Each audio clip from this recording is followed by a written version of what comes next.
आपने नोटिस किया होगा, ऑब्जर्व किया होगा कि कुछ लोग समय से पहले बहुत बूढ़े लगने लगते हैं और उन उम्र बहुत ज़्यादा दिखने लगती है, जबकि उम्र इतनी नहीं होती।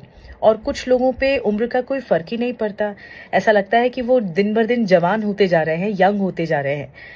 क्या राज़ है? क्या एजिंग का सीधा कनेक्शन आपकी डेट ऑफ बर्थ से है? नहीं, एजिंग का कनेक्शन आपकी डेट ऑफ बर्थ से नहीं है। एजिंग का कनेक्शन आपके बॉडी के सेल्स से है, क्योंकि सेल्स में साइंस कहता है, और इसे बहुत अच्छी तरह समझाया डॉक्टर एलिजाबेथ ब्लैकबर्न ने, जो कि नोबेल प्राइज विनर भी रही हैं 2009 में मेडिसिन के लिए।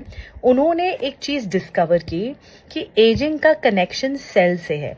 अब देखिए, हमारी बॉडी में ना millions and trillions of cells हैं, लेकिन सेल्स का एक प्रोटेक्टिव गार्ड होता है, और जिसका टर्म होता है टेलोमियर्स।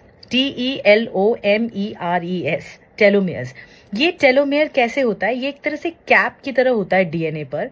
और वो कैप क्या होता है? आप जब जब सेल्स जो हैं, विभाजन होता है उसका, डिस्ट्रीब्यूट होते हैं या फिर अलग अलग फॉर्म में सामने आते हैं, तो वो जो टेलोमियर्स हैं वो कैप की तरह होता है। इसे आप ऐसे समझ सकते हैं कि आपने जूता देखा है, जूते का फीता होता है, फीते के एंड में आप देखेंगे तो एक प्लास्टिक जैसा हार्ड मटेरियल होता है। अगर वो नहीं रहेगा तो जो लेस है उसके रेशे निकलने शुरू हो जाएंगे, लॉक नहीं होगा। तो आप समझ लीजिए कि ये सेल का एक लॉक होता है। और टेलोमेयर्स, अब क्या होता है जब सेल डिस्ट्रीब्यूट होते हैं या उनका विभाजन होता है, तो ये टेलोमेयर्स की जो उम्र है वो छोटे होते चले जाते हैं, उसकी हाइट छोटी होती चली जाती है।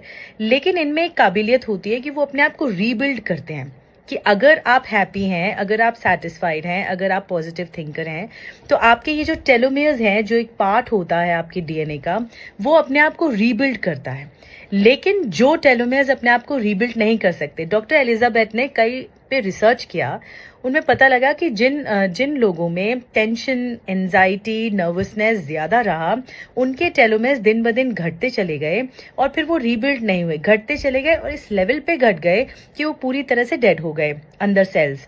और जो लोग हैप्पी रहे, जो लोग पॉजिटिव थिंकर रहे, जिनका माइंडसेट अच्छा रहा, जो एवरेज हफ्ते में 7 दिन होते हैं, एवरेज 5 दिन अच्छी थिंकिंग रखते हैं, उनका टेलोमेयर्स पता है रीबिल्ड होना शुरू हुआ, रीस्ट्रक्चर होना शुरू हुआ।